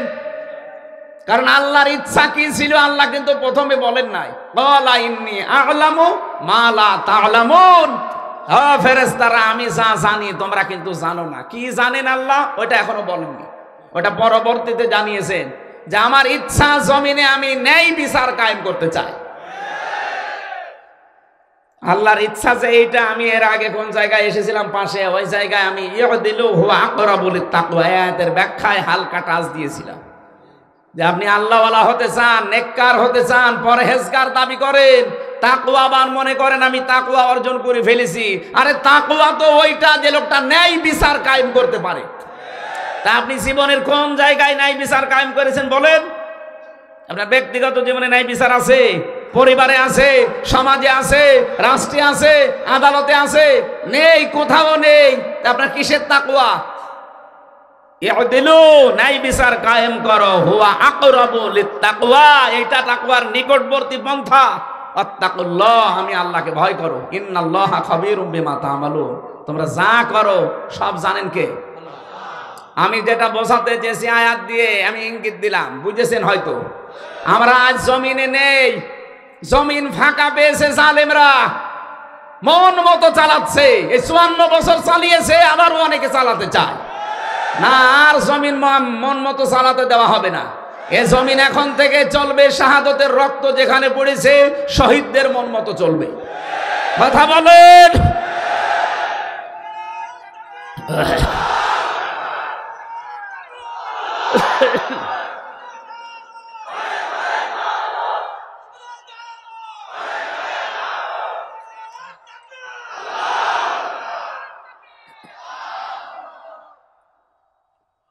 এই রাগ হয়ে গেল? এই আয়াত আপনি কোরআন থেকে বাদ দিয়ে দেবেন। যারা তাফসীর পড়তে পারে নিয়ে আসেন। ওতিনা মিন কুল্লি শাই, আমাকে আল্লাহ অনেক নিয়ামত দিয়েছেন। এই নিয়ামতের 27টা বর্ণনা আমি তাফসীরে হাক্কানিতে পড়েছি। 2 নম্বর নিয়ামতের বর্ণনা হচ্ছে রাষ্ট্রীয় ক্ষমতা। আল্লাহ আমাকে রাষ্ট্রীয় ক্ষমতা দিয়েছে। নবীরা যদি এই ক্ষমতা চালাতে পারে, নবীর ওয়ারিস যারা, তারা চালাবে না মানে? আপনি আন্দাজে ধর্ম ব্যবসায়ী বলবেন, আপনি তো বড় ব্যবসায়ী। আপনি রাজনীতির নামে ব্যবসা করে দেশটাকে লুটে পুটে খেতে চান। সে চশমা এখন আর নেই। 5 তারিখের আগে ছিল চশমা, এখন খুলে চলে গেছে। এখন জাতি দেখতে পাচ্ছে দেশের সর্বনাশকারী কারা। গোয়েন্দা বিভাগের খবর রাখেন। আমি সর্বোচ্চ পর্যায়ে যারা দায়িত্বে আছে কথা বলি মাঝে মাঝে, বলে হামজা ভাই আমরা শুধু নখদর্পণে রেখেছি। অনেকে মনে করছে আমি নারায়ণগঞ্জে বন্দরে রাত 12টার পরে চাঁদা চাইলাম, জানলো কি করে? আরে ভাই, রাত 12টার পর সেদিন গাইবান্ধা এক জজের কাছে আপনি 50 লাখ টাকা চাঁদা দাবি করেছেন। বলছে ওখানে চাঁদা চাইলাম রাতের বেলা, কে জানলো গো? আপনি রাতে চাঁদা চাওয়ার কথা বলেন, পায়খানায় বসে বসে কি করেন ওইটা ওরা দেখতে পায়। ওদের কাছে এমন মেশিন আছে, আমি নিজে দেখেছি। সারা বাংলাদেশ ওদের একেবারে হাতের মুঠায়। ওরা শুধু দেখতেছে কে কি করে। এ দেশটা আসলেই কারা ভালোবাসে ওরা কিন্তু দেখতেছে। কয় মাস দেখেছে, আর কিছুদিন দেখবে। এই জন্য আচরণ ঠিক করেন। অনেকে একটা মজলুম দলের উপরে একটা বদনাম দেওয়ার জন্য অনেকেই কিন্তু পেছন দরজা দিয়ে চেষ্টা চালাচ্ছে। বাংলাদেশ জাতীয়তাবাদী দল একটা মজলুম দল। এই 15.5 বছর ওরা কি অত্যাচার হয়েছে, অত্যাচারিত হয়েছে আমি নিজে দেখেছি। আমার কাছে ছিল এক একজনের নামে 313টা মামলা, 565টা মামলা। আপনি কি করেছেন? এখন যারা চাঁদাবাজির নাম নিয়ে এই যে দলের বদনাম করেন, এই দলটা প্রতিষ্ঠিত যে লোকটা করেছিল সেই লোকটার নামে কাবা শরীফে পর্যন্ত দোয়া হচ্ছে। আমি মসজিদে নামিয়ে মায় তার নামে দোয়া শুনেছি। শহীদ প্রেসিডেন্ট জিয়াউর রহমান একেবারে সরাসরি লক্ষ লক্ষ হাজিদের তিনি নিম গাছ লাগিয়ে ছায়ার ব্যবস্থা করে দিয়েছে। এমন একটা জায়গায় কাজটা করেছে যেটা আরাফাতের ময়দান। ওখানে দোয়া করলে দোয়া কবুল হয়। আমি তো নিজেও কয়েকবার ছিলাম। লক্ষ লক্ষ মানুষ ওখানে ওই গাছের নিচে ছায়া পায়, যেমন বিশাল গরম তাপ। ওখানে একটু ছায়া পেলে মনে হয় যে আমি জান্নাতে আছি। যারা গেছে জিজ্ঞাসা করেন কি সুন্দর জায়গা। এই নিম গাছের নামই দিয়েছে জিয়া ট্রি, জিয়া গাছ দিয়েছে তারা। অন্যান্য মানুষের যারা অন্য দেশ থেকে আসে তারা তো এই জিয়া কি চেনে না। এই নিম গাছের নিচে তারা যখন বসে দোয়া করে, আল্লাহ এই যে এই কাজটা সে করেছে তারে তুমি মাফ করে দাও, তাদের ভাষা আমাদের ভাষায় লক্ষ লক্ষ মানুষ দোয়া করছে। বললাম না মসজিদে নামিমায় আমি নিজে তার নামে দোয়া শুনেছি 16 সালে। ইমাম সাহেব তার নাম ধরে দোয়া করেছে যে আরাফাতের ময়দানে, মানে বাংলা অর্থ এইটা, আরাফাতের ময়দানে এই ছায়ার ব্যবস্থা তোমার যে বান্দা করে দিয়েছে, আল্লাহ তুমি তাকে জান্নাতের ছায়া দিও। আর তার নাম করে আপনি চাঁদাবাজি করবেন, তার দলের নামের বদনাম করবেন, আপনার মতো জাহান্নামের কীট আর এই কোলাঙ্গার মানুষও দলে দরকার নেই। আশা করছি এক ইঙ্গিতটা বুঝেছেন। আপনি থামবেন হয় না পদত্যাগ করবেন। কোন মজলুম দলের বদনাম আমরা হতে দেব না। আমি নিজে যেহেতু মজলুম, আমি জানি যে এর দুঃখটা কি। ইসলাম যতদিন এই দেশে সত্যি রাষ্ট্রীয় ক্ষমতায় না আসবে, কাঙ্ক্ষিত মানের শান্তি, স্বস্তি, নিরাপত্তা কিচ্ছু পাবেন না। যা উপরে পরে দেখবেন এগুলো সব মেকি। আল্লাহ পাক বলেন, ইন্না হাযা লাহুয়াল ফাদলুল মুবিন। সুলাইমান নবী শেষে ঘোষণা দিলেন দুনিয়ার মানুষকে, ওই দুনিয়ার মানুষেরা শোনো, এটা কিন্তু আল্লাহর পক্ষ থেকে একটা অনুগ্রহ। এটা কি? আরো জোরে বলেন কি? এবার আমি কয়েকটা শিক্ষা নিয়ে আসছি সামনের আয়াত থেকে। وحشر لسليمان جنوده من الجن والإنس والطير فهم يوزعون। হযরত সুলাইমান হাজির করলেন, সমবেত করলেন তার যত সৈন্য বাহিনী আছে, যেহেতু সবার ভাষা আল্লাহ তাকে বোঝার তৌফিক দিয়েছিলেন, যত পঙ্খিকুল আছে সৃষ্টি জগতের ভাষা তিনি বুঝতেন। মানুষ, জিন এবং পাখিদেরকে কাতারে কাতারবদ্ধ করলেন। কোন জায়গায় যদি যাবেন বলে ইরাদা করেছেন, এদেশের একজন মন্ত্রী, এমপি, সে যদি কোনো জায়গায় যায়, তার আগে পরে কত চেলাচামনটা থাকে না বলেন।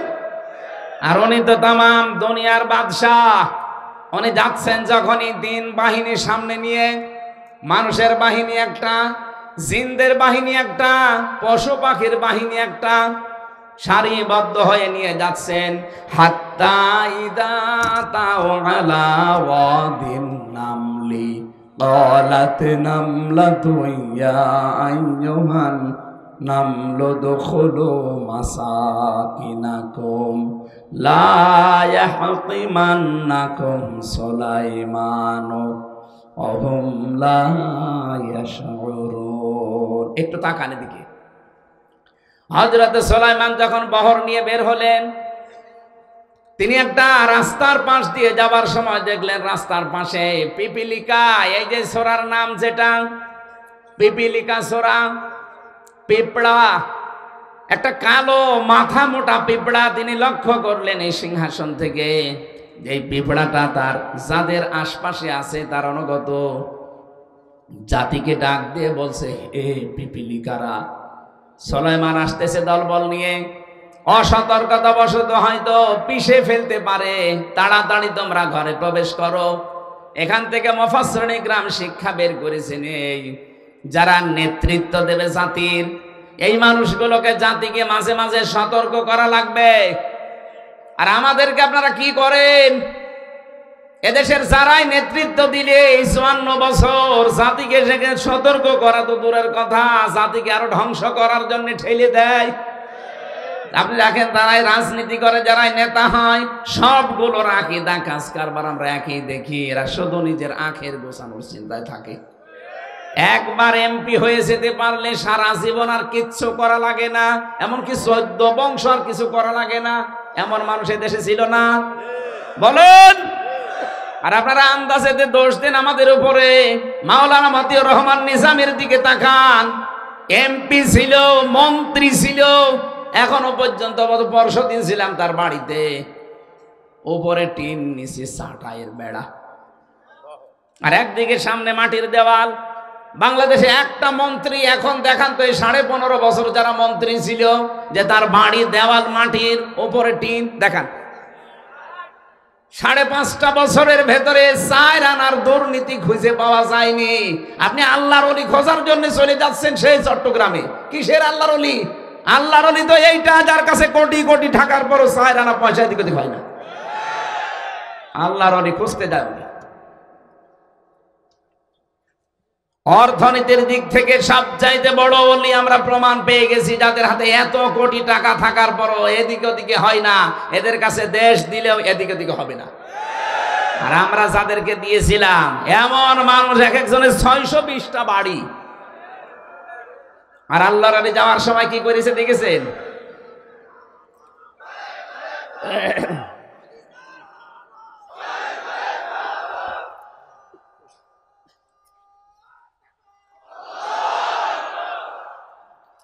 আমার দেশ পত্রিকা রিপোর্ট দিয়েছে কয়েকদিন আগে, উনি যাবার সময় 14টা ব্রিফকেস নিয়ে গেছে, কারো সাথে কোনো কথা বলেনি।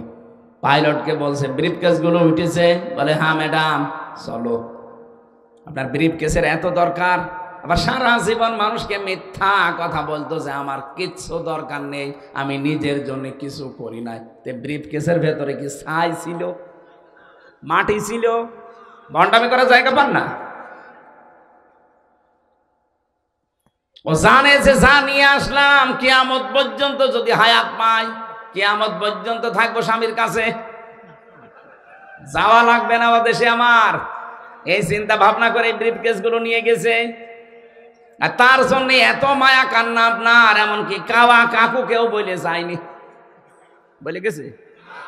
আমারে তো অন্তত কল দিতে পারতো যে হামজা 3 বছর জেল খাটালাম, মাফ করে দিও, চলে গেলাম। কিছুই বলে না শয়তান।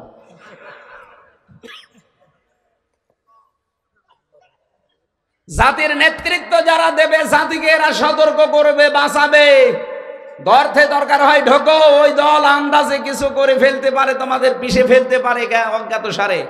কত অজ্ঞাত সার ধ্বংস করার জন্য জাতিকে বিভিন্ন জাল পেতে রেখেছে। এই যে এনজিও, এই কথা বলে না কেন? 14টা এনজিও কাজ করছে বাংলাদেশে মানুষের ইমান ধ্বংস করার জন্য। আজ জাতির সত্ত্বী নেতৃত্ব যারা দেওয়ার যোগ্য, তারা কিন্তু একেবারে জীবন দিয়ে হলেও পাহারা দিচ্ছে। ইসলামী শিক্ষা বাস্তবায়নের জন্য শহীদ আব্দুল মালিক জীবন দিয়ে গেছে, তারপরও মাথা নত করে নাই।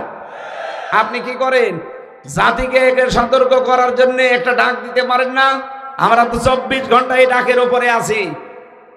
ফাইম্মা ইয়াতিয়ান্নাকুম মিন্নি হুদা ফামান তাবিয়া হুদায়া ফালা খাউফুন আলাইহিম ওয়ালা হুম ইয়াহজানুন। আল্লাহর পক্ষ থেকে যা বাণী আল্লাহ পাঠিয়েছেন, গ্যারান্টি দিয়েছেন আল্লাহ, এটা হেদায়েত, অনুসরণ করো, কোনো ভয় নেই, কোনো চিন্তা নেই। সারা পৃথিবী একদিকে হয়ে যাক, এই ঈমান নিয়ে বসবাস করা লাগবে। সারা দুনিয়া যদি ক্ষতি করতে চায়, আল্লাহর ইচ্ছা না থাকলে একটা পশম খাড়া করতে পারবেন না। এটার নাম ঈমান। এটার নাম কি? আমরা তো এই বিশ্বাসে এগিয়ে যেতে চাই। বরিশালবাসী একটা পিপিলিকার কাছ থেকে আমরা শিক্ষাটা নিতে পারলাম না। হযরতে সুলাইমান কথাগুলো শোনার পরে বহর থামিয়ে দিলেন, ডাক দিয়ে বললেন দাঁড়াও। ফাতাবাসসামা যাহিকাম মিন কাওলিহা ওয়া ক্বালা রাব্বি আউযি'নি আন আশকুরা নি'মাতাকাল্লাতী আন'আমতা আলাইয়া ওয়া আলা ওয়ালিদাইয়া ইলা আখির আয়াত। তিনি মিষ্টি হাসলেন, হেঁটে ওটা তুলে নিলেন। ওটা যেহেতু একটু মাথা মোটা মানে একটু নেতা গোছের পরিচালক, হাতের উপরে তুলে নিয়ে বললেন, হে আল্লাহ, আমি এই পিপিলিকার মতো শুকরিয়া তোমার কাছে আদায় করতে পারলাম না, আমি তোমার শুকরিয়া আদায় করছি, আমাকে তোমার শুকরিয়া আদায় করার তৌফিক দাও। ওয়ালি দাইয়া, আমার মা বাবার শুকরিয়া আদায় করার তৌফিক দাও। এখানে আলেমদেরকে এবার বলছি, পরা কোরআন শরীফের ভেতরে 3টা কথার সাথে 3টা কথা আল্লাহ জুড়ে দিয়েছেন। একটা না মানলে আরেকটার কোনো গুরুত্ব নেই। যেখানেই দেখবেন শুকরিয়া আদায় করার কথা, সেখানে আনিস করলি ওয়ালি দায়কাস, আল্লাহর শুকরিয়া আদায় করবার সঙ্গে সঙ্গে মা বাবার কথা আছে। কে যদি আল্লাহর শুকরিয়া আদায় করে কিন্তু মা বাবার শুকরিয়া আদায় না করে, ও যেন আল্লাহকেও মানে না। যেখানেই দেখবেন আকিমিস সালাহ, সঙ্গে সঙ্গে আতুস যাকাত, নামাজ পড়ো, সঙ্গে সঙ্গে আল্লাহ বলেন যাকাত দাও। নামাজ পড়েন, যাকাত দেন না, আপনি যেন নামাজও পড়েন না। 3 নম্বরে যেখানে আতিউল্লাহ, সেখানে দেখবেন আতিউর রাসূল, আল্লাহর ইতাআত করবেন, রাসূলের ইতাআত করবেন না। আল্লাহ বলেন ও যেন আমাকেও মানে না। সুলাইমান নবী পিপিলিকা থেকে শিক্ষা নিলেন, ডাক দিয়ে বললেন, মাবুদ আমি যেন তোমার শুকরিয়া আদায় করতে পারি আর আমার মা বাবার কৃতজ্ঞ থাকতে পারি। কেন আল্লাহর শুকরিয়ার সাথে মা বাবার কথা দিলেন? সুলাইমান নবী তার আন্দাজে কোনো কথা বলার মানুষ? বলেন বলেন। তাহলে আমাদের এখান থেকে কি নেওয়া লাগবে? আজ যদি আল্লাহর বিধানগুলো আমরা কম বেশি অনেকে মানি, এই যে সাইদ সাহেব আল্লাহর কথাগুলো যদি উনি মানে, নামাজ পড়ে, রোজা রাখে, হজ করে এসেছে, দান সাদকা করে, ওই আল্লাহরই তো বিধান মা বাবার সাথে ভালো ব্যবহার করা। কথা বলেন না? কত সন্তান দেখি না মা বাবাকে বৃদ্ধাশ্রমে রেখে আসে, আলাদা করে দেয়, খোঁজ খবর নেয় না। ও বাংলার মানুষেরা, খুব ভালো করে মনে রাখেন, আমার নিজের প্র্যাকটিক্যাল লাইফের, আমার বিশ্ববিদ্যালয়ের এক বন্ধু, ও দেখলাম কাঁদছিল। একবার ফেল করে আবার ভর্তি হয়েছে, মনে করলাম ওই জন্য কাঁদে। আমার বলছে, হামজা ভাই না, এই এদিকে তাকান, বসেন। আমি বললাম, কি এমন কান্নাকাটি করেন? হাও মাফ করছেন, আমি বিয়ে করেছিলাম, বিয়ের পরে আমার মায়ের সাথে আমার বোর মিল নেই। কি করি, শেষ পর্যন্ত মা বাবাকে আমি আলাদা করে দিলাম। কিছুদিন পরে মা আর বাবা আমারে পাঠিয়ে দিল লন্ডনে। আমি লন্ডনেও ছিলাম কিছুদিন। ওখান থেকে শেষ করে প্রতি বছরে বছরে আমার স্ত্রীর নামে অ্যাকাউন্ট করা ছিল, শুধু টাকা পাঠাতাম। মা বাবার জন্য আমি এই কয়েক বছরে খোঁজও নেইনি, খবরও নেইনি যে তারা কেমন আছে। হঠাৎ করে আমার রক্তের ভেতরে 5 প্রকার ক্যান্সার ধরা পড়েছে। লন্ডনে ডাক্তাররা দেখে বলছে যে 5 প্রকার ক্যান্সার হয় রক্তের ভেতরে, তার ভেতরে একটা এইটা।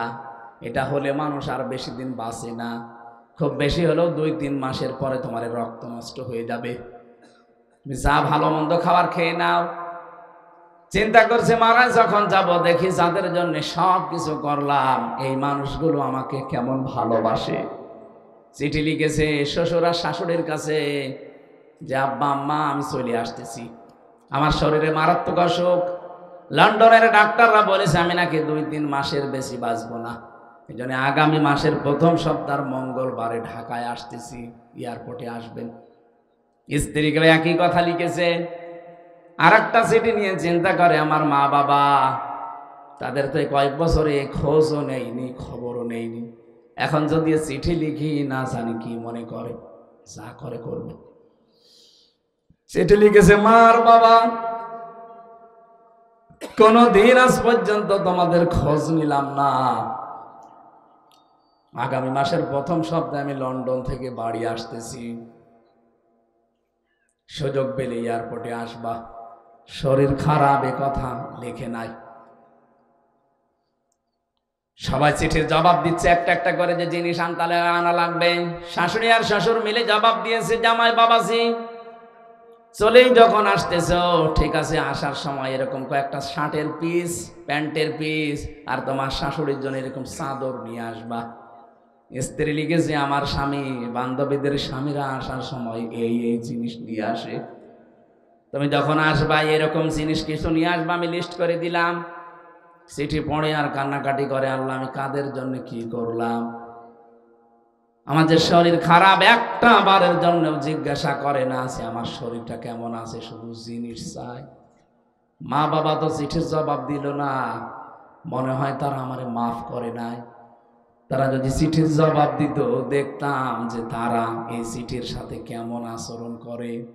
হঠাৎ কে যেন এসে বলছে চিঠি পেয়েছে। বাইরে গিয়ে দেখে মা আর বাবা 2 জন মিলে লিখেছে। চিঠি খোলার পরে চিন্তা করছে, দেখি এর ভেতরে যদি কোনো জিনিস চাওয়া থাকে ওদের মতো, তাহলে তো সবই এক হয়ে যাবে। আগে কিরোসিন নিয়ে আসি, পেট্রোল কিরোসিন নিয়ে এসেছি, ম্যাচ নিয়ে এসেছি। যদি এই চিঠির ভেতরে ওদের মতো জিনিস চাওয়া থাকে, আমি এক্ষুনি মারা যাব। চিঠি খোলার পরে পড়েছে প্রথম লাইনে, প্রাণের সন্তান, দীর্ঘ কয়েক বছর তুমি লন্ডনে আছো, কোনোদিন খোঁজ নাওনি, খবরও নাওনি, অথচ এই কয়েক বছর তোমাকে 1 সেকেন্ড আমরা 2 জন ভুলে থাকতে পারিনি। দ্বিতীয় লাইনে লিখেছে, প্রাণের সন্তান চলে যখন আসবে, বিমানে ওঠার আগে গরিব দুঃখীকে পয়সা দান করবে। কত প্লেন উড়ে যায়, কত প্লেন অ্যাক্সিডেন্ট হয়, তুমি সহি সালামতে জানো সাধু ফিরে আসতে পারো। এই জন্যে বাড়িতে 2টা খাসি ছাগল ছিল, 2টায় তোমার নামে সাদকা করে দিয়েছি। তৃতীয় লাইনে লিখেছে, প্রাণের সন্তান, আজকে থেকে যেই কয়দিন তুমি এ দেশের মাটিতে ফিরে না আসো, প্রতিদিন 2 রাকাত নামাজ আর 1টা করে রোজা মান্নত করলাম। সেটি পড়ে আর কান্নাকাটি বাড়িয়ে দেয়, আল্লাহ আমি কি করেছি, যাদের জন্য জীবন নষ্ট করে ফেলেছি তারা আমার কাছে শুধু জিনিস চায়, আর এদের আমি খোঁজই নেইনি। এ মানুষগুলো আমার জানের হেফাজতের জন্য খাসি সাদকা করে, গরিব দুঃখীকে পয়সা দিতে বলে, এরা আমার জন্য নফল রোজা আর নামাজ মান্নত করে। আল্লাহ আমার বিবেক হালকা খুলে গেছে, কিছু যদি কারো জন্য নাও নেই, আমার মা বাবার জন্য আমি জিনিস নিতে ভুল করব না। লন্ডন থেকে মার্কেট যতটুকু পারে করেছি, জিয়া বিমান বন্দরে নামার পর শ্বশুর আর শাশুড়ি যে হাজির, কই যাও জামাই বাবাজি জিনিস কই, ধমক দিয়ে বলছে আপনি জিনিসের কথা বলেন, একটাবারও জিজ্ঞাসা করেন আমার শরীর কেমন আছে। শরীর ভালো না, মার্কেটে যেতে পারি নাই, জিনিস আনি নাই, টাকা আছে, ঢাকায় পাওয়া যায় কিনে দেব। যেই বলেছে ঢাকায় পাওয়া যায় কিনে দেব, বলে তোমার মতো স্বামী জামাইয়ের আমাদের দরকার নেই, এয়ারপোর্টেই তোমারে আমরা ছেড়ে চলে গেলাম, থাকো। স্ত্রী বলছে আমার সেই লিস্ট করা জিনিস কই, খালি জিনিস করো। জন্য তো জিজ্ঞাসা করেন আমি কেমন আছি, বলে পরে জিজ্ঞাসা করবো, জিনিস দাও। আনি নাই, ঢাকায় পাওয়া যায় কিনে দেবো, জানো তো আমার শরীর খারাপ। বলে আনো নাই, তোমার মতো স্বামীর আমার দরকার কি, তোমার এয়ারপোর্টে আমি ডিভোর্স দিয়ে চলে গেলাম, কারণ যাবে ও তো বাঁচবে না। গেট থেকে বের হয়ে হাও মাও করে কাঁদছে, কই আমার মা বাবা আসে নাই, মনে হয় তারা এখনো আমারে মাফ করতে পারে নাই, দেখি তো না তাদেরকে। হঠাৎ পাশ থেকে কে যেন ডাক দিয়েছে, আইরে বাবা আমাদের বকিয়া, দীর্ঘ কয়েক বছর তোকে দেখি নাই, এক নজর দেখার পরে মনে হচ্ছে আকাশের চাঁদ আমরা হাতে পেয়েছি। ছেলেটা মাকে পরীক্ষা করার জন্যে সালাম করতে গেছে, ডাক দিয়ে বলে মা আমি কিচ্ছু আনতে পারি নাই তোমাদের জন্যে। মা শুধু সালাম দেওয়া দেখেই বলছে, বাবা তোর শরীরে মারাত্মক কোনো অসুখ নাকি? কেন? মা আমি তো তোমার কাছে চিঠিতে লিখে নাই যে আমি অসুস্থ, যাদের কাছে লিখেছিলাম তারা সাথে জিনিস চেয়েছে, তোমার কাছে তো কিছুই লিখে নাই, আমি শুধু বলেছি আগামী মাসের 1ম সপ্তাহের মঙ্গলবারে আসবো, এয়ারপোর্টে আসবা। কই তুমি তো শিক্ষিতাও না, তুমি তো জ্ঞানী মানুষ না, কিভাবে বুঝলে? তুমি তো চিকিৎসকও না। মা ডাক দিয়ে বলে, সন্তান 10টি মাস এই পেটের ভেতরে আমি তরমুজের মতো বহন করেছিলাম, 2 বছর পর্যন্ত তোরে আমি দুধ খাওয়িয়েছি, 22-23 বছর পর্যন্ত তোর পেছনে আমি শ্রম দিয়েছি বিনা স্বার্থে, এতদিন পর্যন্ত তোর সব আমার নখ দর্পণে ছিল, আমি কি জানবো না তোর শরীরের অবস্থা কি? আমি টের পেয়েছি, সত্যি করে বল তোর কি হয়েছে। ছেলেটা মায়ের পা জড়িয়ে বলছে, মা সত্যি আমি আর কিছু লুকাবো না, অবশ্যই আমার শরীরে এমন একটা মারাত্মক অসুখ, ডাক্তার আমারে ফেরত দিয়েছে, আমি আর বাঁচবো না। মা যা করেছি আজকেই তুমি আমারে আজকেই মাফ করে দাও। বন্ধু বলছিল, দেখলাম সেজদায় পড়ে গেল মা আর বাবা দুইজনেই, ডাক দিয়ে বলে মাবুদ আমাদের এই হায়াত আমরা দিয়ে দিলাম, আমাদের সন্তানটাকে অন্তত তুমি বাঁচিয়ে রাখো। নবীজি জানিয়েছেন মা আর বাবা যদি মন থেকে কিছু বলে ওটা সঙ্গে সঙ্গে আরো সে পৌঁছিয়ে যায়। মা আর বাবার দোয়া ওই দিন আল্লাহ কবুল করে কুদরতের দাওয়া পান করিয়ে চিরদিনের জন্য আমার ওই বন্ধুকে আল্লাহ সুস্থ করে দিয়েছে। এই হচ্ছে মা বাবা, আর ওগুলো দুনিয়ার মানুষ। পৃথিবীর কারো দিকে তাকিয়ে এরকম মহান সম্পর্ক আমরা যেন নষ্ট করে না ফেলি। আপনি যত ইবাদত বন্দেগী করেন, জায়েজ কোনো কথা মা বাবার যদি না মানেন, তাদের শুকরিয়া আদায় না করেন, আপনি যেন আল্লাহকেও মানেননি। এই জন্য সুলাইমান নবী এখন নবী, তিনি আল্লাহর শুকরিয়া আদায় করার পাশাপাশি মা আর বাবার নাম নিয়েছিলেন। আমরা যারা সন্তান আছি মা বাবা যাদের আছে অবশ্যই এদিকে আমাদের খেয়াল রাখা লাগবে। আপনি আকাশ পরিমাণ ইবাদত বন্দেগী দিয়ে কি করবেন? আপনার মা বাবা যদি সন্তুষ্ট না থাকে আপনার প্রতি, জায়েজ পন্থায়।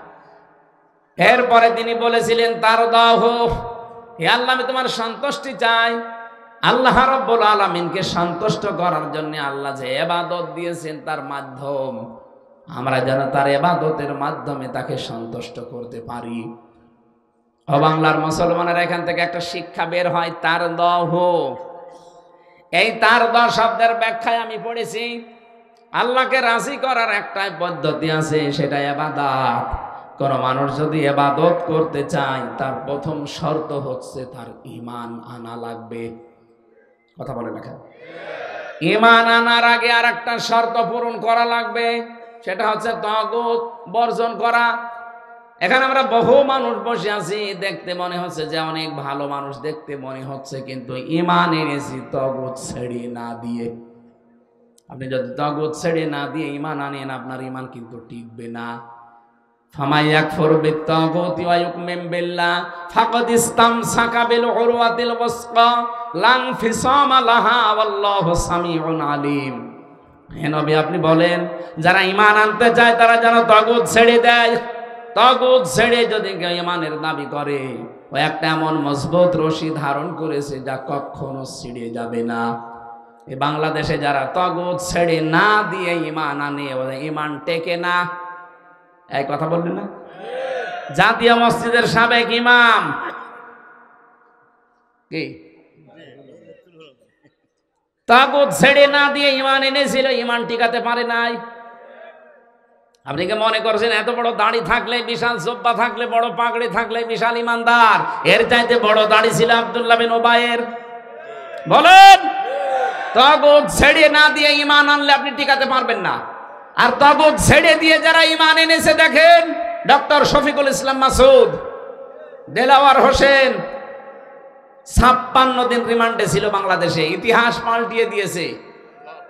তার গরম করে লজ্জাস্থানের ভেতরে ঢুকিয়েছে, আমি নিজে সাক্ষী। লজ্জাস্থান নষ্ট হয়ে গেছে। বাংলাদেশের ইতিহাসে এতদিন কেউ রিমান্ডে আজ পর্যন্ত থাকে না। এসব কোনো জায়গা নেই, সব গোড়া হয়ে গেছে। এরপরও জালেমরা এক চুল টলাতে পারে না ঈমান থেকে, কারণ তারা ঈমান এনেছে তাগুত ছেড়ে দিয়ে। আর আপনি ঈমান আনেন তাগুতের সাথে মিশ্রণ করে। এই জন্য তো ঝড় আসলে আপনার ঈমান লিবে যায়। আপনার উপরে আল্লাহ এমনি রাজি হবে? ওয়াদখিলনি বিরহমাতিকা ফি ইবাদিকাস সালিহিন। হে আল্লাহ তুমি আমাকে প্রবেশ করাও তোমার শুকরগুজারি বান্দা যারা তাদের ভেতরে। সুতরাং আপনাকে ইবাদতের মাধ্যমে সন্তুষ্টি অর্জন করা লাগবে আল্লাহর। ইবাদতের আগের শর্ত ঈমান আনতে হবে আল্লাহর প্রতি। ঈমান আনার আগে শর্ত তাগুত ছেড়ে দেওয়া লাগবে। আল্লাহ আমাদেরকে মেন কথাগুলো বোঝার এবং আমল করার তৌফিক দিন, বলেন আমিন।